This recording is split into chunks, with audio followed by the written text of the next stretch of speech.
Paradise is full of books. Ernesto Che Guevara has nothing to do with anything anymore. We were in paradise, and we have opened the door. To tell the truth, we didn't even feel the need to knock.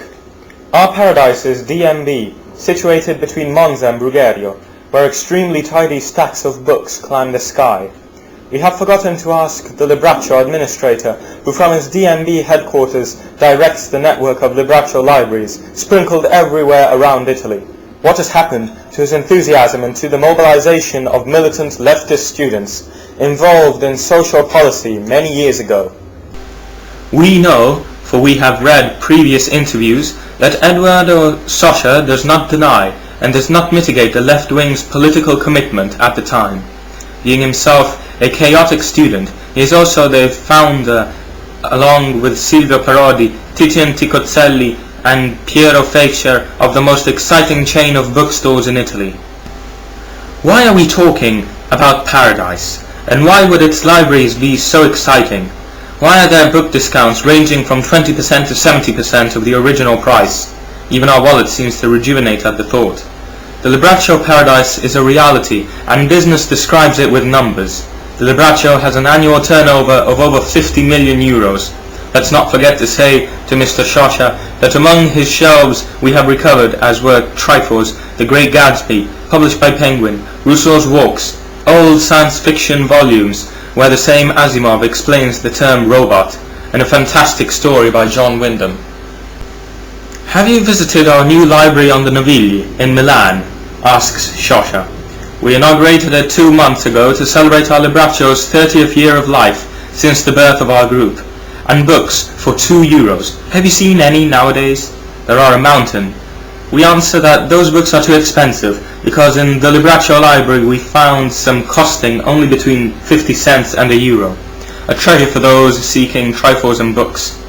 Of course, you can spend up to 5 or 7 euros to buy books, which are preserved in excellent condition, or may well be completely new, some of which we also reviewed. Would your books be fit in a dairy? He snugs, only to answer immediately, it depends. In Milan, few opportunities for exposure equals big distraction, and therefore the impact would be minimal. It is not original enough for the place. We risk a negative impact. Be careful, I honestly cannot imagine how anyone can pretend to sell books in a tobacconist. Books should rather be presented in a place where the offer is more rarefied, a place chosen with care. A newsstand on the seafront hardly sells books, but almost certainly sells magazines and newspapers. I speak of a newsstand on a Brazilian beach, which makes big business, but not with books. I would see a better showcase by giving the idea of choice, something that suggests the love for books to sell. However, a place extraneous to a library seems a good idea, and I speak not only of supermarkets. It is always a matter of love for the book. But we must assess the psychology of those who go to buy a sandwich or a litre of milk. It would risk squandering opportunities. The philosophy of the Libraccio is to bring people to books, or demystify culture. We're trying. Books at low cost and increase their usability. How much does it cost today to become a media culture, as we need to spend a year? How much does the average culture of a good citizen amount up to? 2-3 books per month would be enough. Say 30-40 euros per month would be enough. Say that with 500 euros a year you contribute to good education. The chance for cultural growth should be increased, and this is not enough. Today there is a significant cultural gap. Economic progress and culture go hand in hand.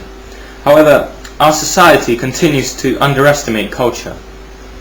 Pasolini long ago told Orson Welles in La Ricotta a little gratifying things on the level of cultural Italian bourgeoisie. Have things deteriorated? It was 68, and Pasolini told off students on the barricades. There is a problem of growth in all social classes. It is too slow. The problem of acculturation is a national problem. Bureaucracy stifles. Investments in culture are those that are cut first. It is a mistake that you pay dearly.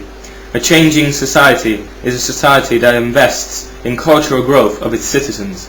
In Italy, there is still this virtuous mechanism. We show him a clipping newspaper, Corriere della Sera of Saturday, August 30th, 2008, where Pasolini prophesies the destruction of thought due to the effects of the devastating television. Of course, that does not help. The television media could be a formidable instrument of cultural growth. But Pasolini has seen good. Television certainly does not help, indeed. Why did Compton Newton books cost less than 1,000 lira for 100 pages of a necklace in 1995 and today they don't? Compton Newton was not the only one to do so. Maybe this was a launch. Yesterday's ideas are no longer profitable for the world of today.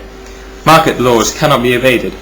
Lucky are those operations if there is a fair advantage for the publisher. Do you wonder why books are expensive in Italy? Confronted to the European average price, Italy is content. The offer on the market is wide, but this is not the problem. Missing information on the contents. The schools should not compel reading, but further increase it. It should create a habit, help create moments of privilege and recreation to enjoy what we read. Only then can it trigger virtuous circles. The media do not help this progress, for school is still coercive and is a mistake. There is far too little space devoted to books. We try to bring culture to people, and we're not alone. In Rio de Janeiro, as in New York, Strand, there are realities which adopt the same formula. We would therefore like to see what happens in Rio in terms of reading.